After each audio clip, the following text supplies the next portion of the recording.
слишком уж страшные условия на поверхности Венеры. Типичная ширина узеньких колец это примерно 30-40 километров. И их бесчисленное множество. Еще один пример изобретательности астрономов в названиях. Увидев на Юпитере большое красное пятно, они назвали его «большое красное пятно». Мы не наберем вещества даже на Луну.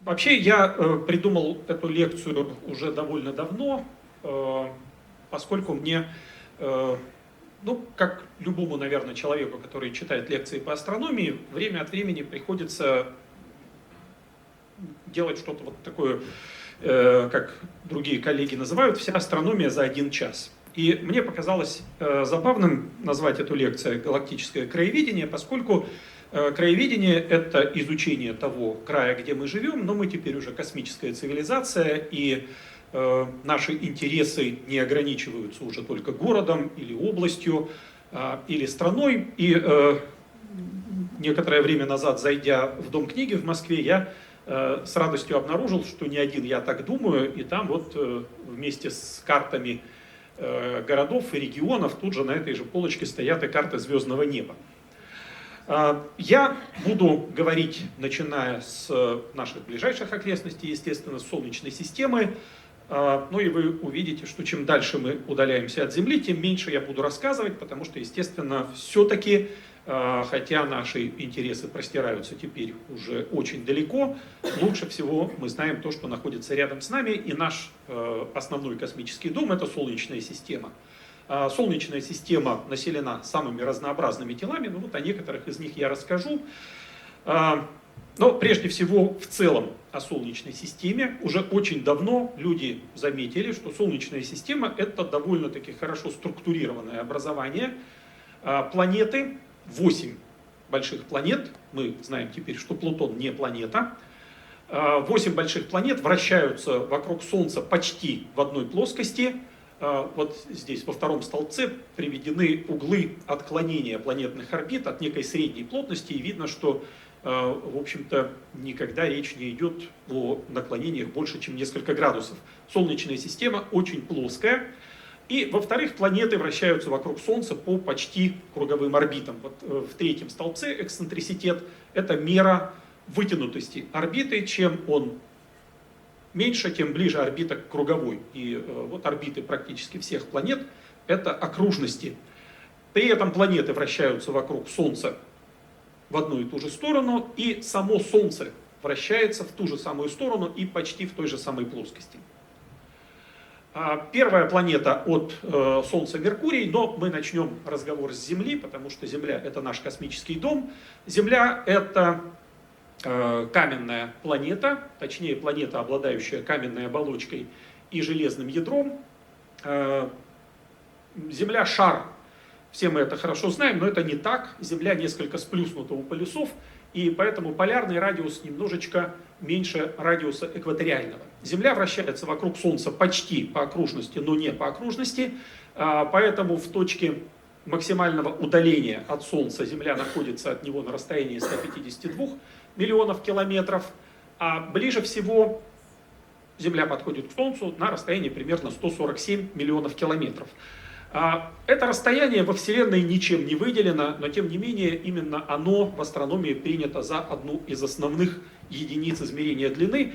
И совершенно не изобретательно, эта единица измерения длины называется астрономическая единица. Существует довольно распространенное заблуждение, что именно с разницей вот этих двух расстояний связана смена времен года, но это, конечно, не так. Если бы Земля вращалась вокруг Солнца по идеальной окружности, смена времен года все равно происходила бы. Больше того, Земля проходит через перигелий в январе, то есть в нашу зиму. У Земли есть спутник, Луна, вот здесь еле-еле она видна, но сейчас мы про нее более подробно поговорим. Интересная такая особенность Луны состоит в том, что она находится от нас на расстоянии примерно 27 земных диаметров, ну, чуть-чуть подальше. То есть, если говорить о том, что находится за 3-9 земель, это Луна.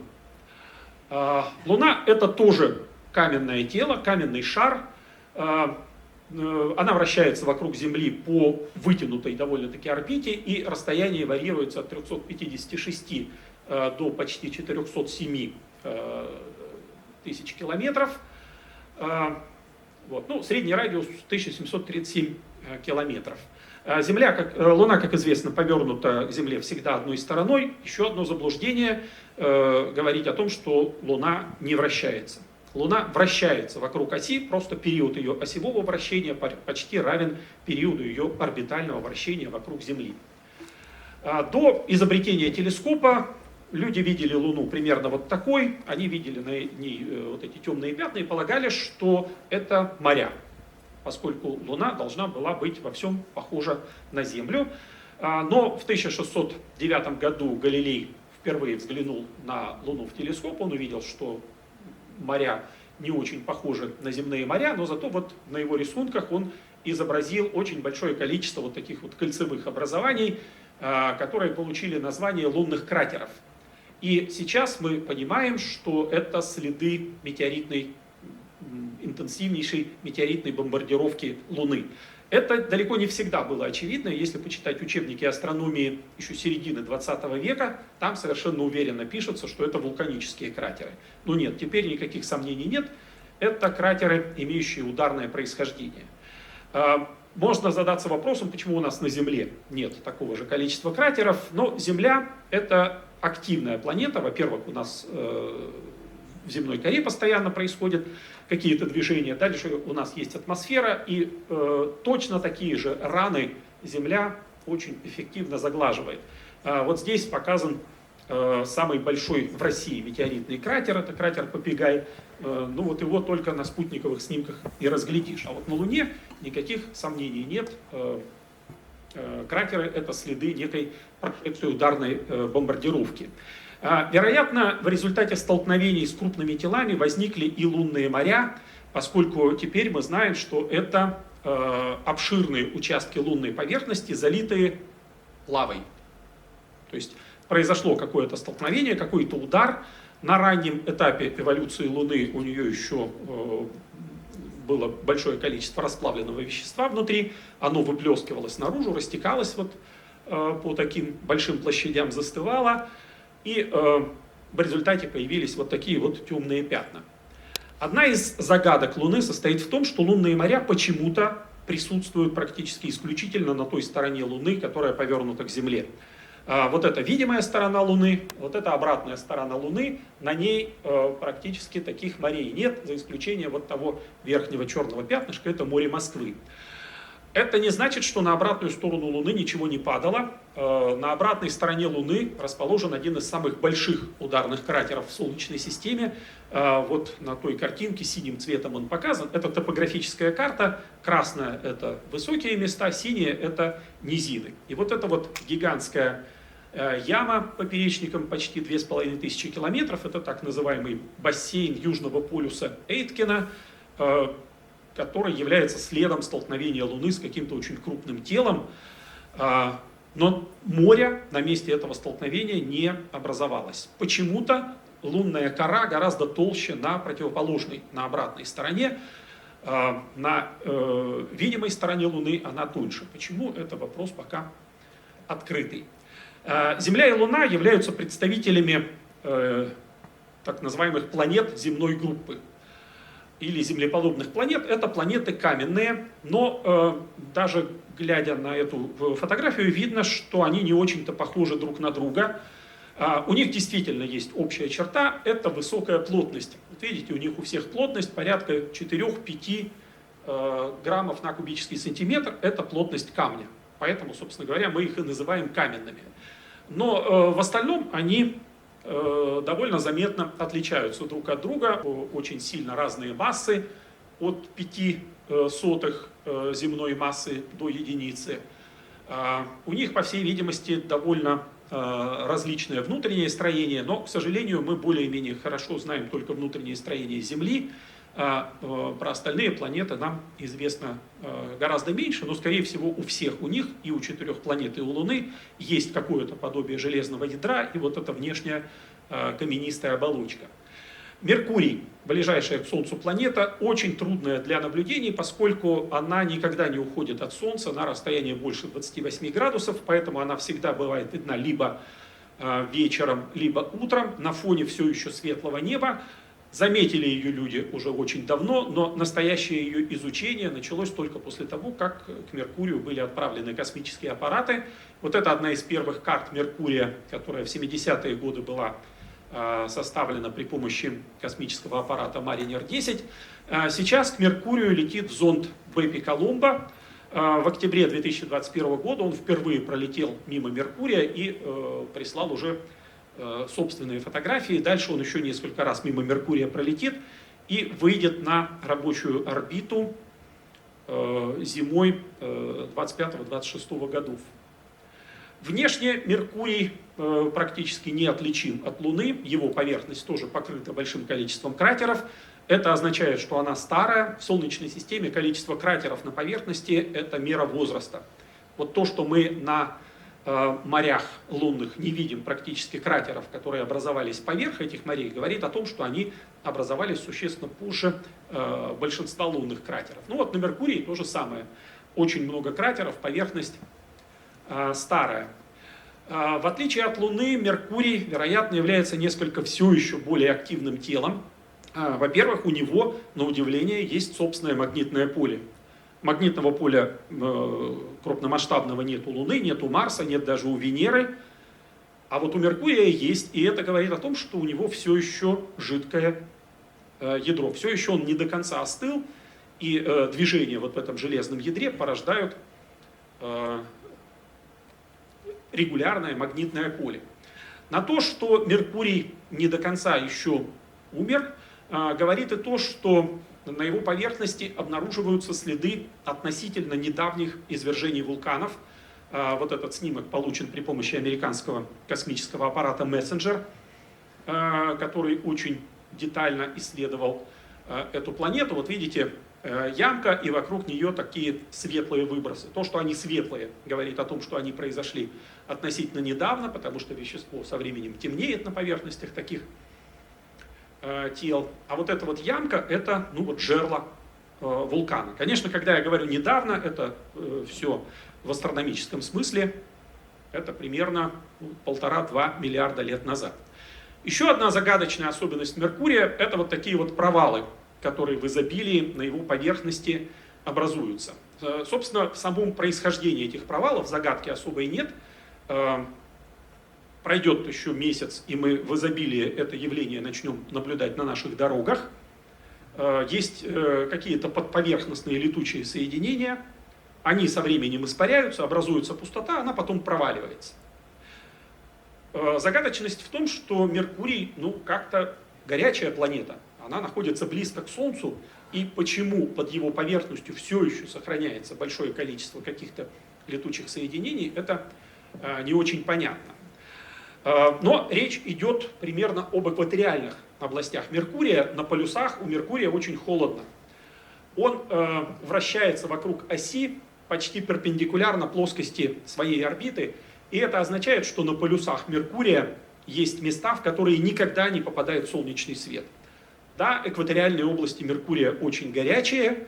И фантасты в 60-е и 70-е годы писали всякие страшные вещи о Меркурии, вроде озер расплавленного свинца. Но вот на полюсах Меркурия есть темные кратеры, углубления, внутри которых температура никогда не поднимается до сколько-нибудь высоких значений. И вот здесь желтым цветом на этом снимке показаны признаки наличия водяного льда, обнаруженные на Меркурии. Водяного льда там много. Горячая планета, но с водяным льдом. И если нам когда-нибудь приспичит на Меркурии делать базу, там есть, в принципе, места, более-менее комфортные для того, чтобы там находиться, и там большие запасы воды, которую не нужно будет туда везти. Венера, вторая планета от Солнца, отходит она от Солнца существенно дальше, на 48 градусов, очень хорошо бывает видна на утреннем, на вечернем небе, очень красивый объект для того, чтобы его разглядывать. И вот эта красота привела к тому, что Венера получила имя богини любви. Но теперь мы знаем, что любовь это довольно своеобразная. Венера третья по яркости тело из постоянно присутствующих на небосводе. Первое это Солнце, второе это Луна, третье это Венера. Венера очень яркая, потому что она очень хорошо отражает солнечный свет. Но отражает она его хорошо, потому что ее поверхность покрыта облаками. Все, что мы можем исследовать снаружи, это облака. И про облачный покров Венеры тоже накоплено очень большое количество информации. И о том, как происходят перемены, какие-то неправильные перемены, регулярные, какие-то более систематические течения. Это очень важная информация, поскольку мы можем таким образом проверять глубину наших познаний вообще об эволюции атмосферы. И применяя наши атмосферные модели к Венере, мы тем самым лучше начинаем понимать процессы, которые происходят в атмосфере Земли, что, в общем, нам не безинтересно. Но вот о поверхности Венеры мы знаем уже существенно меньше. Только несколько всего было экспедиций, в ходе которых спускаемые аппараты опускались на поверхность Венеры, и работали они там буквально пару часов, не больше. Поверхность Венеры отличается от поверхности Земли тем, что она относительно ровная, то есть таких больших перепадов высот, как у нас, от Марианской впадины до Эвереста, там нет. Венера, по всей видимости, сохраняет некоторую вулканическую активность. Вот такие вот структуры на ней обнаружены, которые похожи на наши щитовые вулканы. Непосредственно извержений увидеть не удалось, но некоторые признаки того, что они и сейчас на Венере происходят, были обнаружены. На поверхности Венеры условия просто кошмарные. Температура 740 градусов Кельвина, это выше, чем на Меркурии. Самая горячая планета Солнечной системы, не самая близкая к Солнцу планета. И очень большое давление, примерно 100 атмосфер на поверхности планеты. И у нас был такой ученый, Леонид Васильевич Ксенфомолитий, который утверждал, что на вот этих снимках ему удалось увидеть неких живых существ, но, в общем, никто особо не поверил в эти утверждения, потому что слишком уж страшные условия на поверхности Венеры. Но это не значит, что о жизни на Венере вообще никто ничего не говорит, потому что в венерианской атмосфере есть слой на высоте примерно 50 километров, где давление составляет одну земную атмосферу и температура где-то примерно 20 градусов Цельсия. То есть это совершенно комфортные условия были бы, если бы не было там облаков из серной кислоты. Но тем не менее, некие разговоры о том, что Венера может быть обитаема, время от времени ведутся. И вот в 2020 году появилась информация, что в атмосфере Венеры найдена такая молекула фосфин, которая на Земле появляется только в результате каких-то биологических процессов. Ну и были такие намеки, что, наверное, и на Венере, в атмосфере Венеры что-то такое может быть, и даже была предложена некая биологическая модель того, что бы там могло существовать. Конечно, это только микроорганизмы, которые вот так вот в ходе своего жизненного цикла опускаются вглубь атмосферы Венеры, потом их восходящими течениями возвращает обратно. В принципе, можно что-то придумать, чтобы объяснить теперешнее существование микроорганизмов в венерианской атмосфере. Гораздо сложнее придумать, как бы они могли там появиться. Но тут, может быть, объяснение связано с тем, что Венера такой была не всегда. Вот ее нынешняя поверхность имеет возраст порядка 5-6 сотен миллионов лет. До этого поверхность была другой. Вот в это время произошел крупный планетарный катаклизм, в результате которого поверхность планеты полностью омолодилась, стала вот такой вот неприветливой. До этого на Венере мог быть климат несколько более мягкий. Ну и вот высказываются предположения, что, может быть, с тех времен какая-то жизнь в венерианской атмосфере и зависла. Конечно, с точки зрения обитаемости гораздо более интересен Марс. Он находится тоже на довольно-таки вытянутой орбите. Расстояние варьируется от 1,4 до 1,7 астрономической единицы. Марс тоже очень хорошо виден на земном небе. И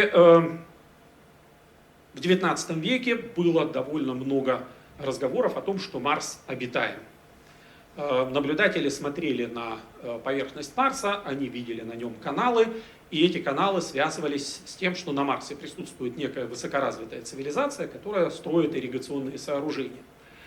Когда начались полеты к Марсу космических аппаратов, оказалось, что все это не так, никаких каналов нет, никакой цивилизации нет, поверхность совершенно сухая, но сухая сейчас. На поверхности Марса обнаружились многочисленные детали рельефа, похожие на либо какие-то кратковременно живущие ручьи, либо существенно более долго и спокойно текущие реки. Сейчас это все сухое, но когда мы исследуем Марс при помощи спускаемых аппаратов и марсоходов, мы видим очень большое количество пород, которые похожи на земные осадочные породы, а осадочные породы возникают в стоячих водоемах. А стоячий водоем – это водоем, который существует очень долго. Это означает, что на Марсе в прошлом был другой климат. В прошлом, это 3,5-4 миллиарда лет назад, у Марса была более плотная атмосфера, она была более теплой, и на Марсе существовали реки, озера, может быть даже океан, ну и в общем могла, конечно бы, и существовать жизнь. А сейчас тоже время от времени заходят разговоры о том, что на Марсе и сейчас может существовать жидкая вода, и даже вот были обнаружены такие структуры на склонах кратеров, на склонах ущелий, которые появлялись, исчезали, появлялись они в теплое время года, появлялись на освещенных солнцем склонах, и тоже шли разговоры о том, что это прорывается, какие-то грунтовые воды вытекают. Но сейчас все-таки предполагается, что как-то без воды они образуются, потому что все-таки на поверхности теперешнего Марса условия для существования жидкой воды практически нереальные. Она может сохраниться на больших глубинах. В 2018 году сообщалось о том, что при помощи радарных исследований Марса под южной полярной шапкой, под 1,5-километровым слоем льда, обнаружено что-то похожее на жидкую воду. В пресс-релизах писали, что открыты озера, но, конечно, это не совсем озера, это горные породы, или лед, которые пропитаны жидкой водой, вот они бы давали такой сигнал. Потом, правда, появились и другие объяснения такому радарному сигналу без воды. Ну, в общем, тут работа пока продолжается. Всего 2 раза на Марсе проводились эксперименты, специально нацеленные на поиски жизни. Это эксперименты при помощи спускаемых аппаратов «Викинг», «Викинг-1» и «Викинг-2». Вот в 2 местах на поверхности Марса эти эксперименты проводились, но, к сожалению, определенного ответа они не дали. С некоторым оптимизмом можно сказать, что они не дали и отрицательного ответа, но и положительного ответа они тоже не дали. Потом оказалось, что не совсем удачно они были спланированы. У Марса тоже есть спутники, у 2 планет земной группы есть спутники, но у Земли это относительно большая Луна, а у Марса это 2 вот таких вот камушка, Фобос и Деймос. Но поскольку Марс это бог войны, спутники у него страх и ужас. Здесь они не в масштабе, Деймос на самом деле в поперечнике раза 2 поменьше, чем Фобос. Происхождение этих спутников тоже пока не очень ясно. Была популярна гипотеза о том, что это захваченные астероиды, но она не совсем с наблюдательными данными сходится. С планетами земной группы связаны некоторые интересные явления. Прежде всего, это, конечно, лунные и солнечные затмения. Лунное затмение можно будет наблюдать с трудом, но можно 8 ноября 2022 года. Частное солнечное затмение в Казани с неплохой фазой будет 25 октября 2022 года. Интересные явления и такие познавательные для наблюдения — это прохождение Меркурия и Венеры по диску Солнца. Ну вот Меркурий по диску Солнца пройдет 13 ноября 2032 года. Прохождение Венеры по диску Солнца придется ждать несколько дольше. и даже, может быть, мы и не все его увидим. Следующая большая группа планет – это планеты-гиганты. Эти планеты большие гиганты, у них очень большие радиусы, у них очень большие массы, но маленькие плотности. Все они порядка, чуть больше грамма на кубический сантиметр, у Сатурна даже меньше грамма на кубический сантиметр. Это говорит о том, что точно они не состоят полностью из камня. У всех планет-гигантов есть большое количество спутников, и у всех есть кольца. Хотя, конечно, у Сатурна они существенно более заметные.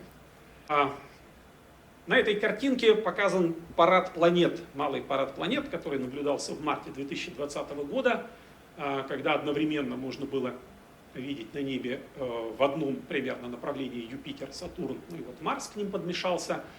Сейчас Юпитер тоже виден, но видно его уже вечером, сразу после захода Солнца, где-то вот в восточной части неба его надо искать.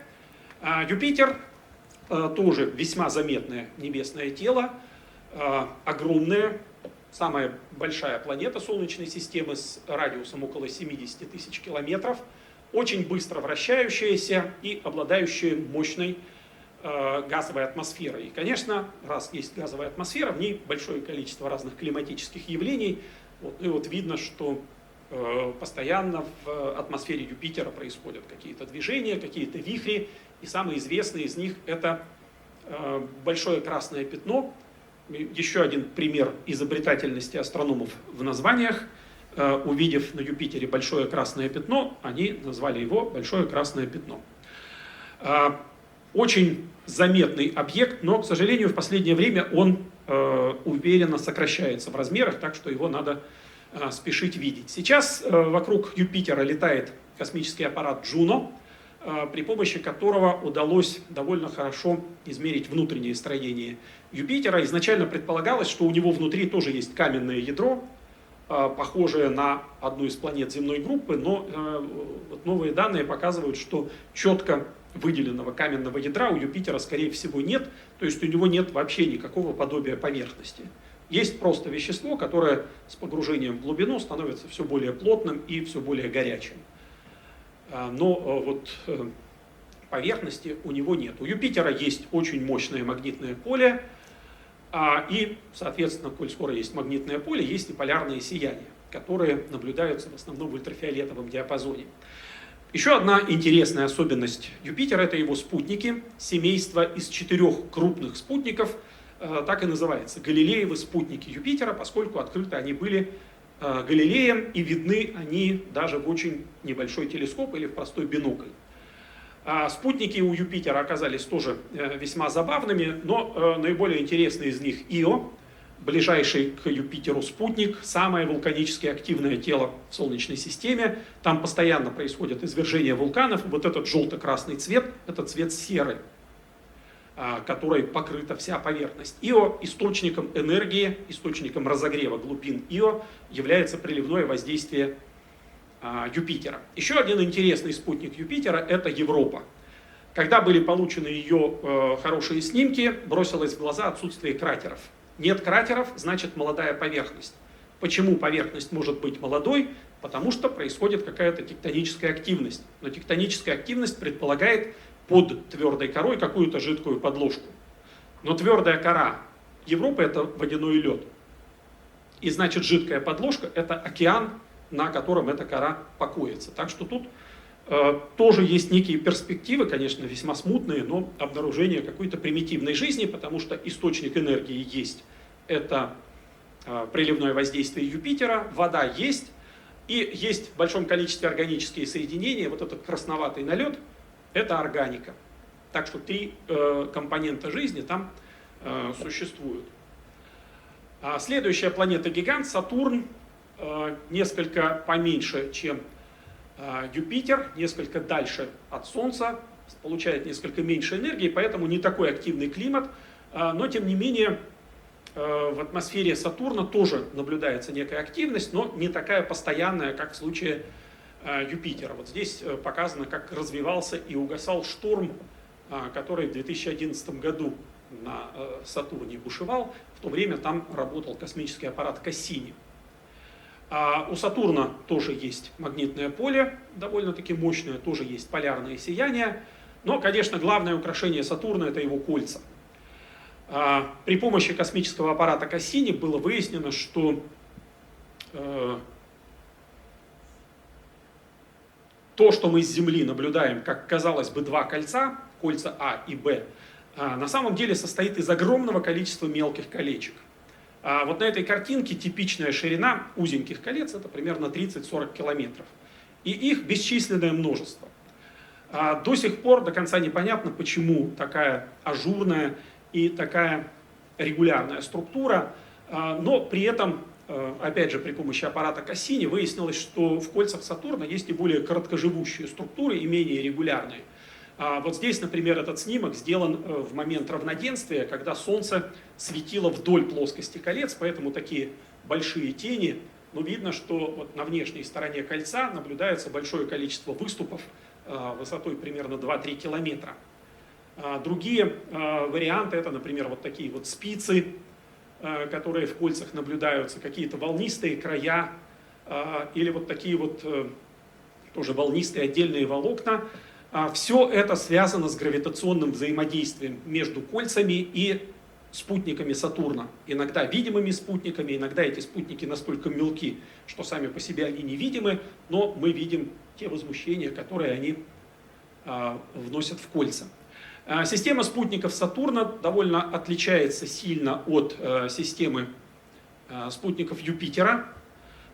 Здесь есть только один большой спутник, это Титан. Все остальные спутники Сатурна существенно мельче. Титан — очень интересное небесное тело, это единственный спутник среди всех спутников Солнечной системы, который обладает мощной атмосферой, состоящей в основном из азота, и поэтому вот в видимом диапазоне мы поверхности Титана не видим, но в инфракрасном диапазоне она начинает немножко просматриваться.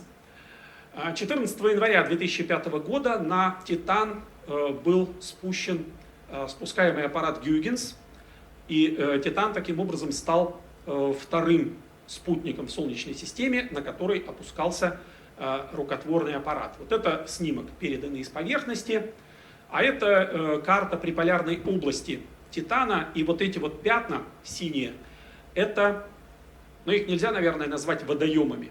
Это некие озера, моря, состоящие из жидких углеводородов, метана, этана. Ну и когда эти карты появились, были радостные возгласы.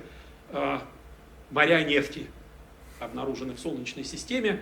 Но это, конечно, не очень полезно. Скорее всего, когда мы научимся туда лететь, мы, надо надеяться, дойдем до такого уровня технологий, что нефть нам будет не нужна. Меня, как уроженца, не уроженца, но, в общем, долгого жителя Поволжья, я очень долго жил в Ульяновской области. На этой карте, конечно, привлекло вот это вот море Лигеи, потому что вот это Ульяновская область. Смешно то, что они по размерам примерно совпадают. Еще один интересный спутник, особенно интересный спутник в системе Сатурна, это Энцелад. На Энцеладе наблюдается явление, которое называется криовулканизм, то есть гейзеры. И вот помните, я говорил про Европу, что там может где-то подо льдом существовать какая-то жизнь, но как до нее докопаться? Это надо лететь и бурить.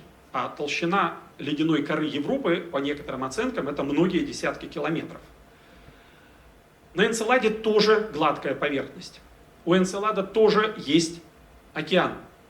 И причем сейчас это установлено уже довольно-таки достоверно, но на Энцеладе есть гейзеры, ничего не надо бурить.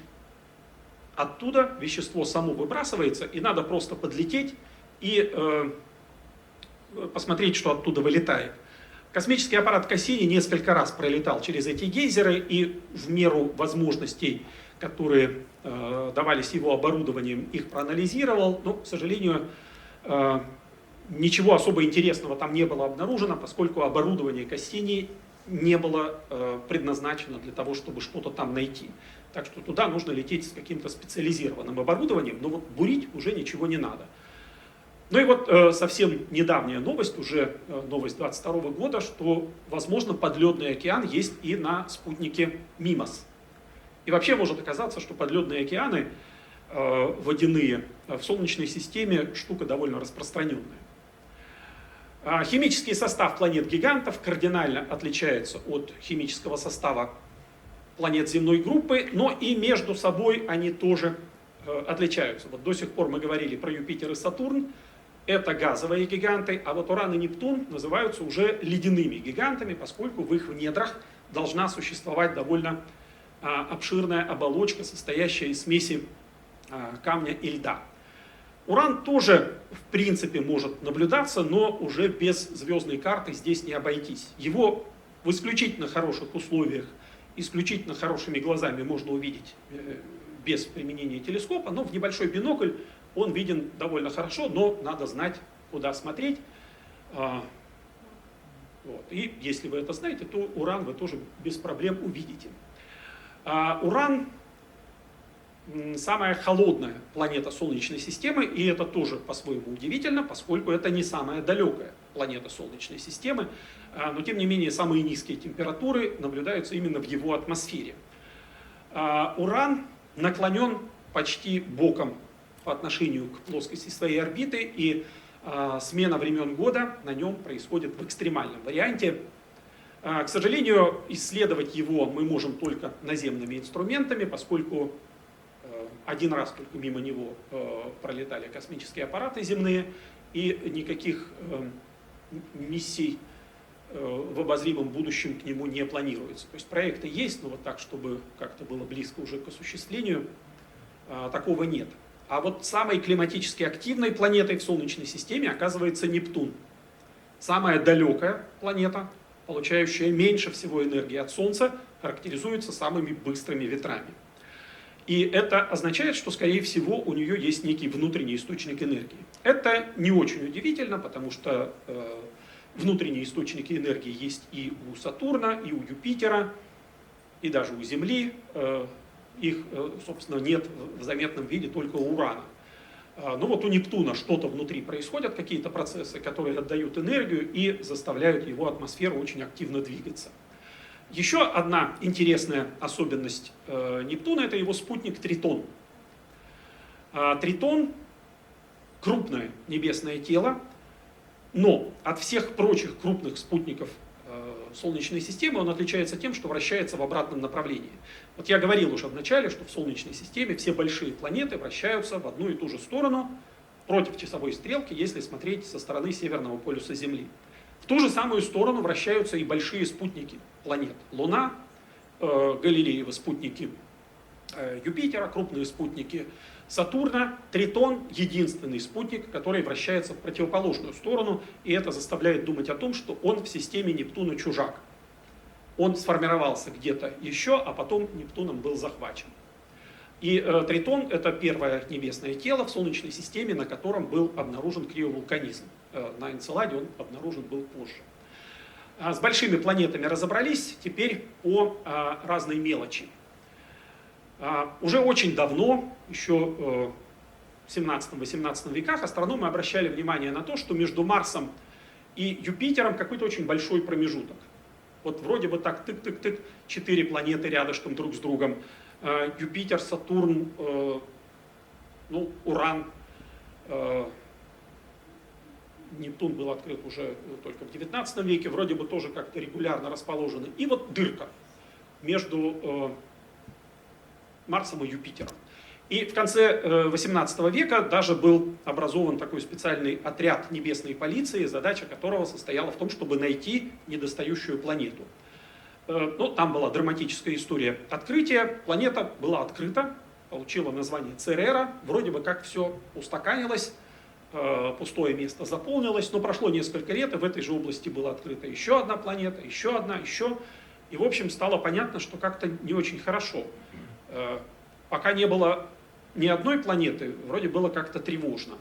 Но когда их стало несколько штук, опять стало непонятно. Что-то, каким-то образом эта область Солнечной системы выделяется.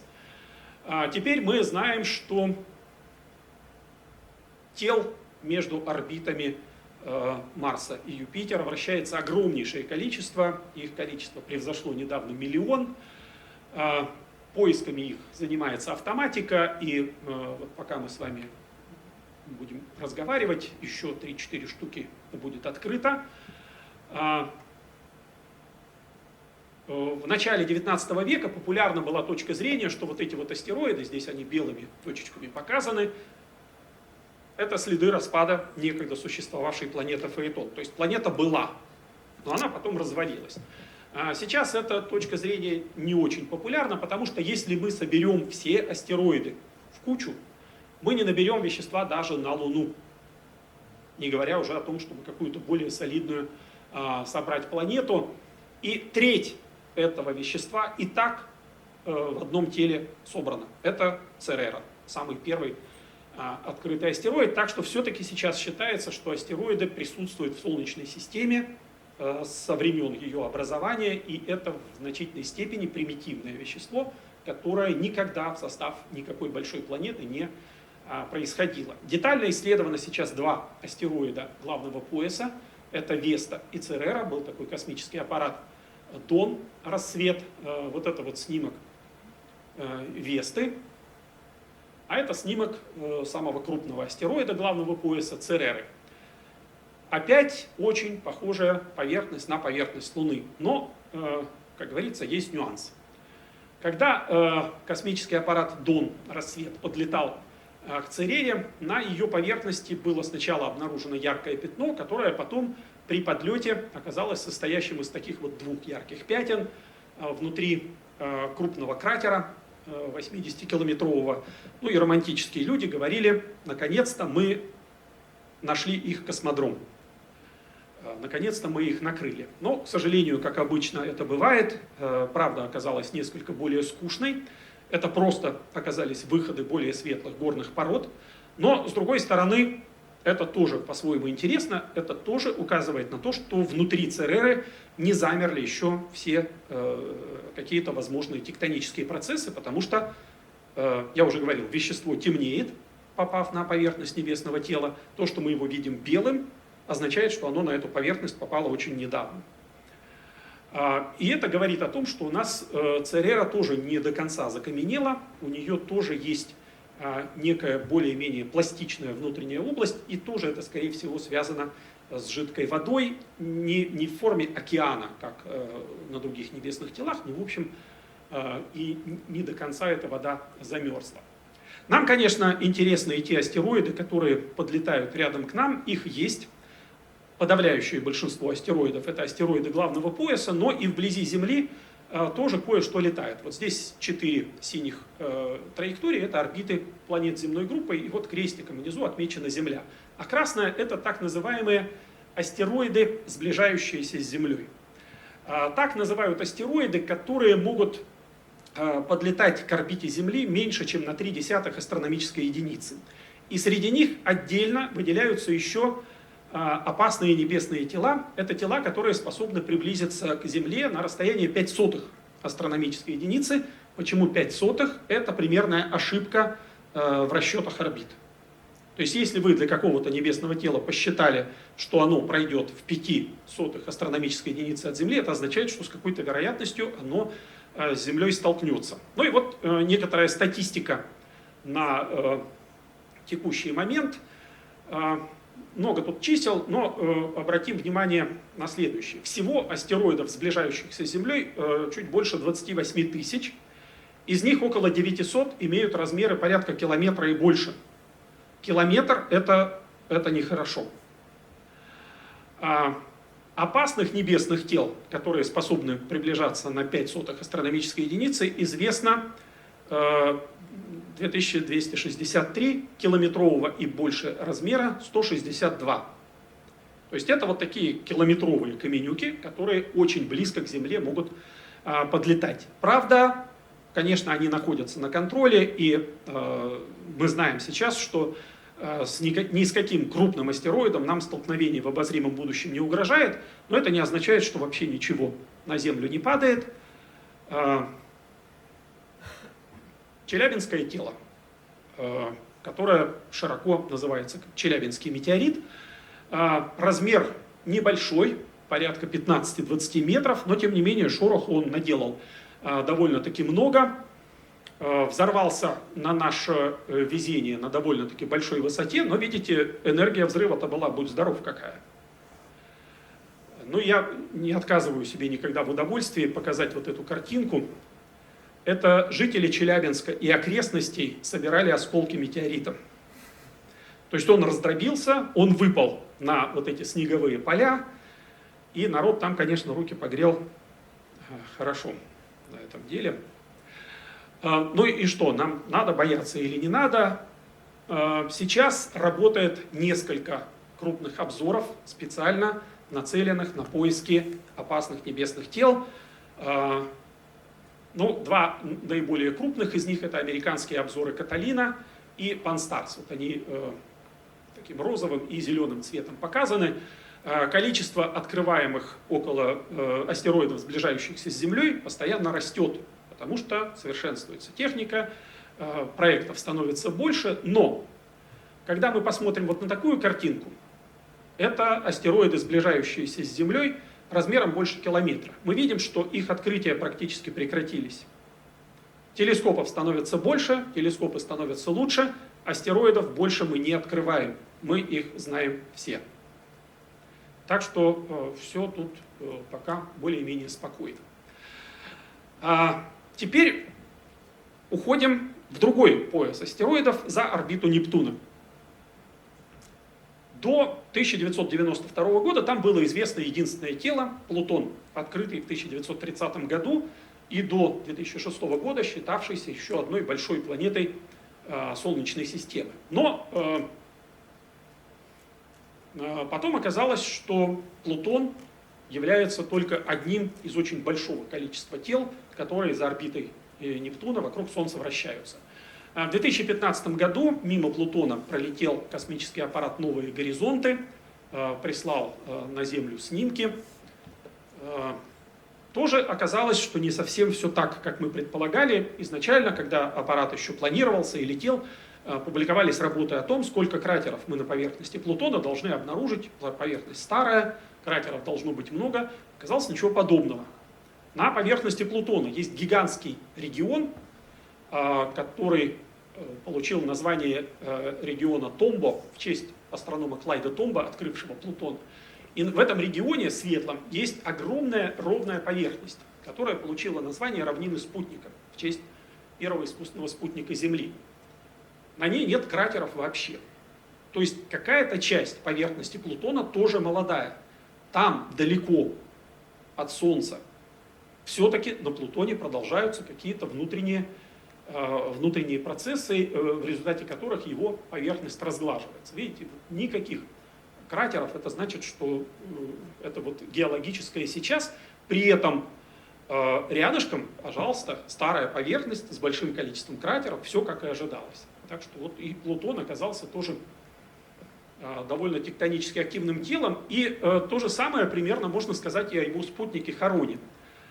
Харон на самом деле не сильно отличается от Плутона по размерам, но у него тоже, видите, поверхность довольно-таки гладкая, и на ней есть вот эта вот колоссальная трещина, которая просто говорит о том, что что-то совершенно катастрофическое с Хароном в каком-то прошлом произошло.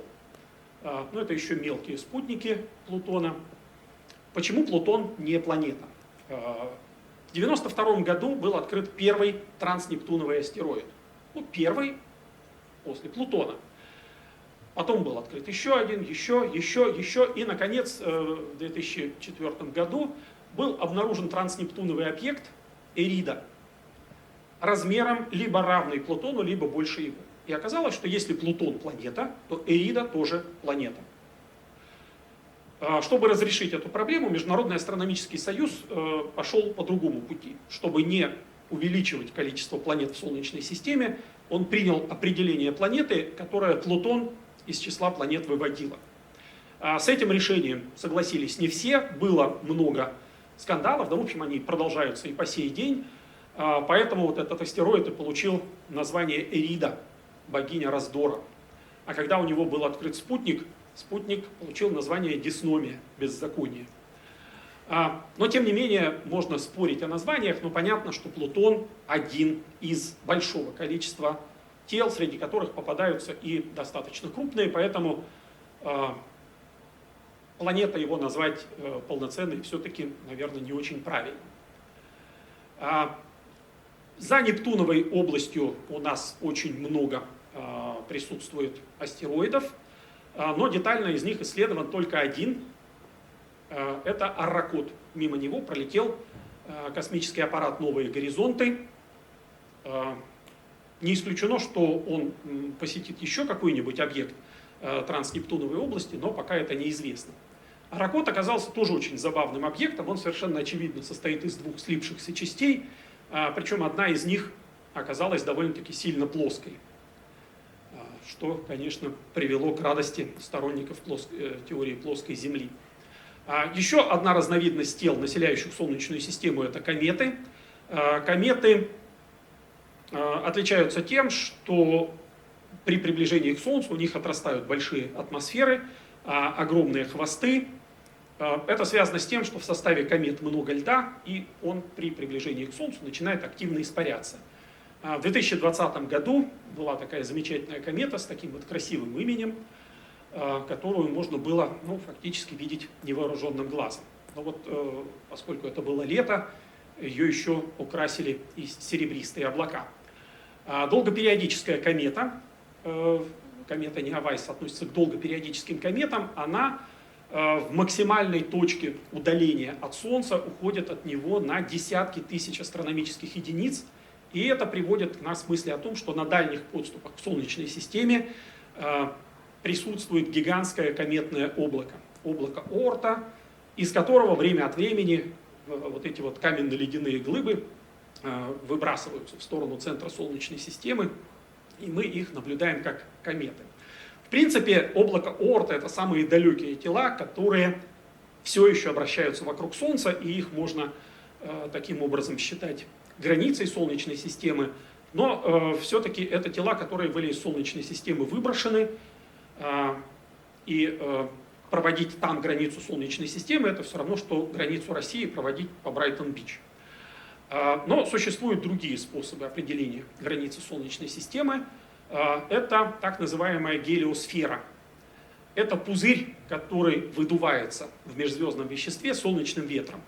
Он имеет радиус примерно 100-150 астрономических единиц. Он, скорее всего, разный в разных направлениях, и его величина зависит от уровня солнечной активности. Но вот сейчас есть два аппарата, Voyager 1 и Voyager 2, которые вылетели за пределы этого пузыря и летят сейчас через межзвездное вещество. Вот. Ну и последние несколько минут мы поговорим о звездах.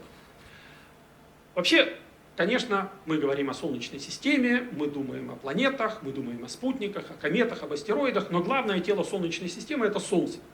Именно в Солнце заключена большая часть массы Солнечной системы.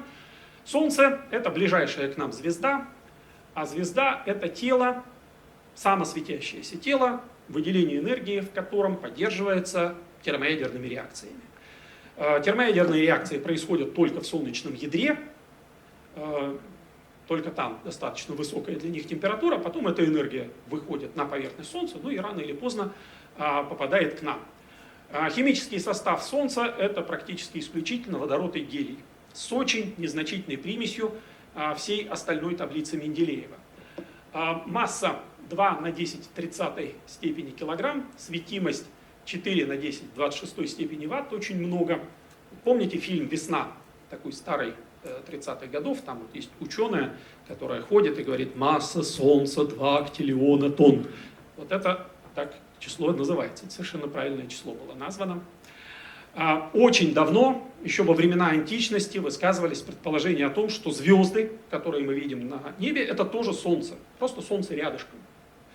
Но доказательство этого было получено только в середине уже 19 века, когда появился в распоряжении астрономов спектральный анализ.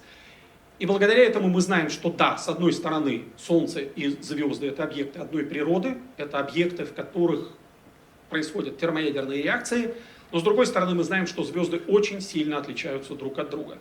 Огромный диапазон размеров, температур поверхностей, светимостей, но главный параметр звезды — это ее масса. и массы примерно от 1/10 массы Солнца до 150, а может быть и больше масс Солнца встречаются. Но при этом, как это часто бывает, чем что-то мельче, тем этого больше. И на одну самую массивную звезду приходится несколько десятков звезд с массой несколько десятков масс Солнца, около 300 звезд типа Солнца и около 10 тысяч звезд менее массивных, чем Солнце. И тусклые, и холодные. И, в общем, неудивительно, вот видите, они здесь красным цветом показаны, что в окрестностях Солнца нам в основном попадаются именно красные карлики. И неудивительно, что красным карликом оказалась и ближайшая к нам звезда.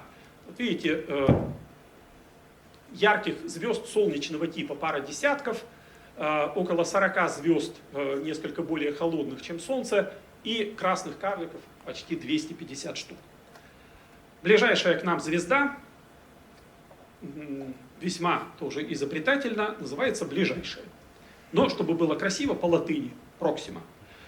Она не видна невооруженным глазом, хотя она ближе находится к нам, чем Альфа Центавра. Вот она там немножечко показана, но вот более крупно. 4,2 светового года до нее.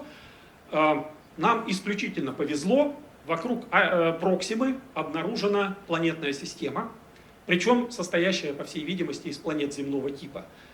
Вот не так давно было известно о 2 планетах, но вот буквально, не помню, вчера или позавчера появилось сообщение о том, что есть и 3-я планета в этой системе, причем планета земного типа, то есть планета с поверхностью, на которую как минимум можно прилететь и опуститься.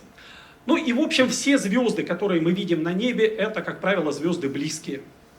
То есть мы их видим не потому, что они какие-то особенно яркие, потому что они недалеко от нас находятся. Ну вот первая 8 самых ярких звезд, и в основном это звезды, которые находятся примерно в радиусе 50 световых лет от Солнца. И, конечно, когда мы наблюдаем какие-то зрелищные созвездия, это случайные сочетания звезд на небе.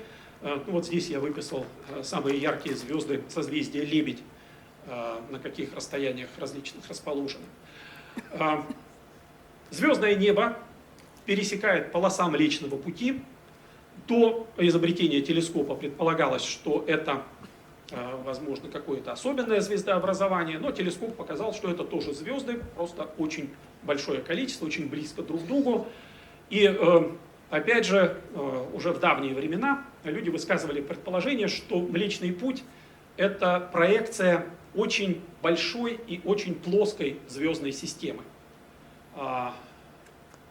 Ну и дальнейшие наблюдения показали, что так оно и есть. Мы живем в очень плоской звездной системе, которая получила название галактика, Млечный Путь, лактация, лактоза. То есть галактика — это просто Млечный Путь. Мы не имеем возможности ее сфотографировать, но мы знаем, что есть другие галактики, которые на нее очень похожи. И вот со стороны наша галактика выглядит примерно так. Самая заметная ее часть — это галактический диск. Солнце — это звезда диска. Диск имеет поперечник во многие десятки тысяч световых лет. От центра галактики нас отделяет расстояние около 25 тысяч световых лет. Ну и находимся мы немножко не в плоскости симметрии, мы находимся немножко выше, на расстоянии нескольких десятков световых лет от плоскости симметрии галактики. Тут интересно тоже, что всегда и везде пишут, что мы находимся над плоскостью галактического диска. Солнце совершает колебания относительно плоскости галактического диска, и через несколько миллионов или десятков миллионов лет мы окажемся с противоположной стороны. Но я уверен, что и тогда будут говорить, что мы находимся над плоскостью галактического диска. Внутри диск нашей галактики, вероятно, разделен на вот такие вот красивые спирали. Опять же, у нас мы этого не видим, но мы видим это в других галактиках. Поскольку мы сидим внутри нашей галактики, мы разглядеть эти спирали толком не можем, но примерно их расположение тоже мы можем оценить. Ну и вот Солнце находится примерно между 2 крупными спиральными рукавами. С наружной стороны находится рукав Персея, с внутренней рукав Стрельца. И примерно по 6-7 тысяч световых лет до каждого из этих рукавов. Солнце вместе со всеми звездами вращается вокруг центра галактики со скоростью 250 км в секунду. и совершает полный оборот за 200 миллионов лет. Это так называемый галактический год. Ну и вот я уже говорил о том, что мы еще немножко относительно плоскости раскачиваемся. За пределами Млечного Пути располагается облако галактик-спутников. Вот они здесь все описаны. Как правило, их называют в честь созвездия, в котором они наблюдаются. И самая большая галактика-спутник — это Большое Магелланово облако, которое видно из южного полушария. На больших масштабах, уже видите, вот отрезочек сверху, это 1 миллион световых лет, это масштаб местной группы галактик. В нее входит Млечный Путь, туманность Андромеды, галактика в треугольнике и несколько десятков мелких галактик-карликов. Вот эта туманность Андромеды, не совсем близнец нашей галактики, но, в общем, похожая на нее. Галактика в треугольнике Месье-33, несколько помельче, но это тоже такая красивая спиральная галактика. Ну и все, за пределами местной группы начинается уже космология, начинается уже все-таки не краеведение. За пределами местной группы мы встречаем существенно более масштабные группировки галактик, которые называются галактическими скоплениями. И ближайшее к нам скопление галактик — это скопление галактик в Деве. До него несколько десятков миллионов световых лет. Ну и на этом я закончу. Я говорил час. Ну и для размышления некоторые характерные масштабы. Все, спасибо. Спасибо.